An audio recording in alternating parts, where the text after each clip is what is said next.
Memang kan selama ini bahkan dengan terang-terangan pemikir besar di Persis itu menyatakan diri dan dicap sebagai pemikir Islam radikal gitu. Tuan Hasan sebagai pemikir Islam radikal, dan kita memang tidak menolak disebut radikal gitu. Tidak menolak, silakan, memang kita radikal kan itu.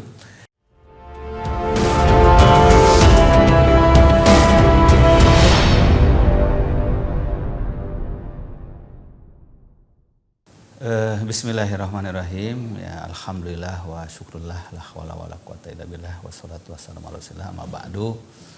Pertama memang saya khususnya merasakan ya ini adalah amanah yang besar karena Persis memiliki sejarah yang cukup panjang di dalam perjuangan dakwah Islamiyah di Indonesia melalui gerakan pemikiran, pembaharuan, pemurnian ajaran Islam, ar-ruju' ilal kitab was sunnah.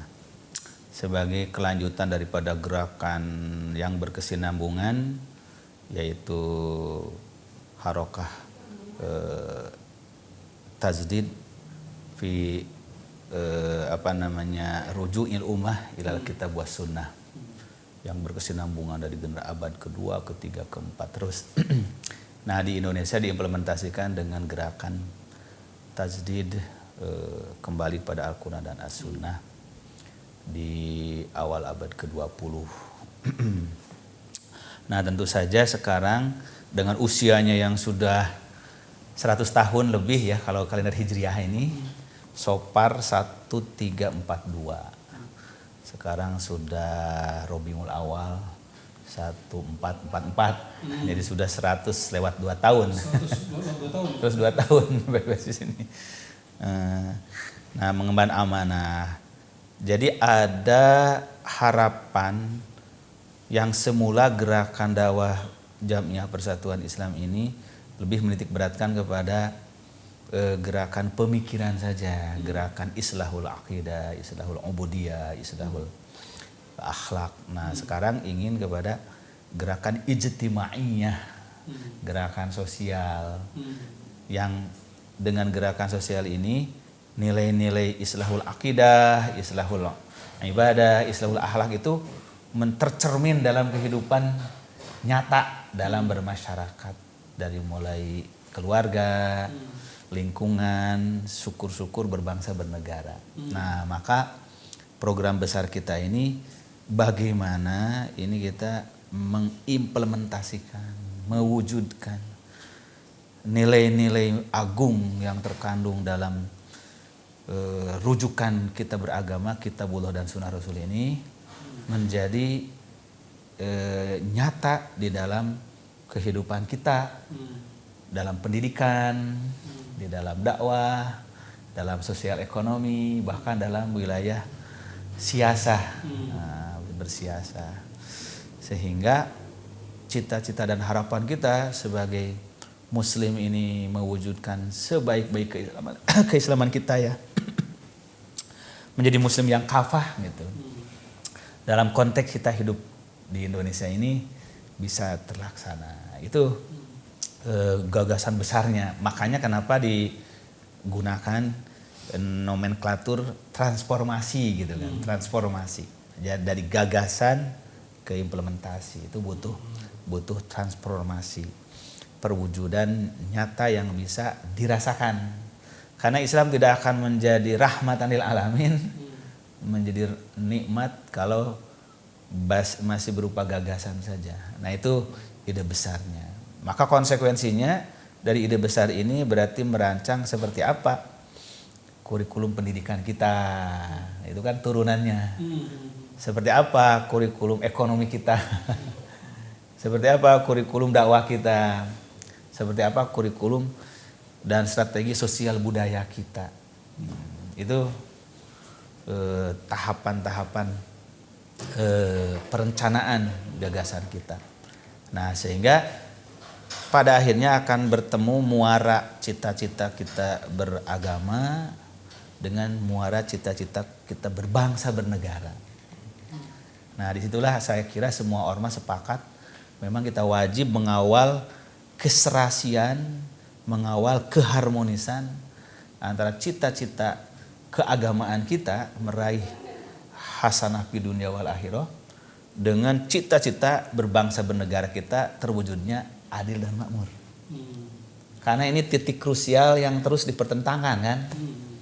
Kalau kita gagal di dalam mengawal keseimbangan ini, itu jadi pintu masuk ke pihak-pihak yang tidak menghendaki Islam dan Indonesia ini menjadi satu identitas yang menyatu. Upaya-upaya untuk terus meliberalkan, mensekulerkan, mensosialiskan dan macam-macam kan masih ada itu. Tidak kita bisa hindari. Nah, namun saya lihat kesadaran umum mayoritas umat di Indonesia sudah tidak mau lagi didikotomikan seperti itu. Kita tidak akan bisa membangun kekuatan umat ini dengan kita terus memisahkan orientasi keagamaan dan orientasi kebangsaan kita. Itu sebetulnya Ustaz, gagasan besarnya kita insya Allah.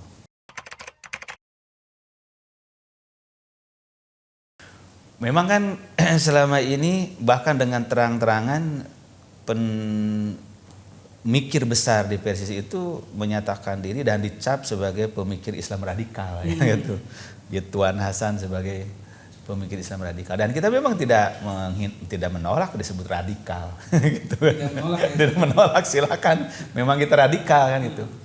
Tapi kan radikal dalam mana generiknya ya, mana asalnya, di mana kita berpikir objektif, berpikir mengakar, radix karena akar. Selalu kita berpikir mengakar kepada inti masalah. Tidak berpikir hanya kepada gejalanya dan dampaknya. Justru cara berpikir itu yang akan salah. Merespon persoalan tanpa radikal itu kita tidak bisa menjawab permasalahan itu sendiri. Maka kita tidak alergi disebut radikal, silakan. Tapi radikal dalam mana yang mana dulu kan gitu. Yang itu kita luruskan. Nah, tapi kalau radikal dalam pengertian fanatisme pemikiran yang sempit lalu menghantam semua orang yang berbeda, yang tidak sepaham sebagai di luar kita, musuh kita, itu tidak ada di Persis seperti itu. Kita di Persis selalu menganggap semua yang berbeda itu sebagai partner berpikir kita, untuk kita justru menemukan sebetulnya akar masalah yang lebih mendalam. Itulah yang ditanamkan para orang tua kita, diantaranya terutama oleh Tuan Hasan, Bapak Nasir, Pak Isa Ansori, Pak Kiai Abdul Rahman. Itu kita selalu berpikir mendalam. Setelah ditemukan titik masalah sesungguhnya, kita tidak ingin berbeda dengan orang lain, tapi harus berbeda ya nggak apa-apa. Gitu. Kita tidak ingin berbeda dengan orang lain, tapi kita ingin jelas, mencari jelas bukan mencari beda. Tapi kalau ternyata sudah jelas berbeda dengan pemahaman orang lain, tidak. Tapi kita tidak masuk ke wilayah memaksakan orang, menghukumi orang, itu suatu hal yang berbeda. Jadi di dalam keradikalan kita itu berpikir, kita membangun justru adalah tasamuh, toleran di dalam bersikap dan berbuat. Artinya bisakah kita mengkompromikan radikal berpikir dengan toleran bergaul dan bersikap? Dua hal yang bisa, karena radikal berpikir adalah itu falsafah dasar pemikiran, yaitu selalu objektif, selalu mengakar, selalu mendasar. Tapi dalam tataran penerapan dan tataran pergaulan, ya kita harus melihat realitas dan memahami kompleksitas masalah serta pandangan yang berbeda. Disitulah maka keteguhan pendirian dengan sikap moderat dan toleran terhadap pemahaman orang lain bisa bersatu. Nah, lain lagi umpamanya ketika pemahaman yang berbeda itu dijadikan sikap kepada orang lain, menghukumi orang lain, itu hal yang berbeda. Itu yang terjadi. Nah, karena kita yakin selama itu wilayah ijtihadiyah, wilayah pemikiran, kita tidak bisa memutlakan kebenaran dari siapapun. Tapi kita harus berkeyakinan, beristiqomah, yang kami yakini adalah kebenaran, mungkin ada salahnya. Sedangkan yang orang lain pandang yang berbeda kita mungkin salah, tapi pasti masih ada kebenarannya. Nah, disitulah kemungkinan untuk kita bisa bertemu, untuk bisa bersinergi. Nah, maka di dalam sejarahnya kita buktikan bagaimana kerasnya diskusi Tuan Hasan dengan Bung Karno, bagaimana kerasnya diskusi Tuan Nasir dengan Bung Karno.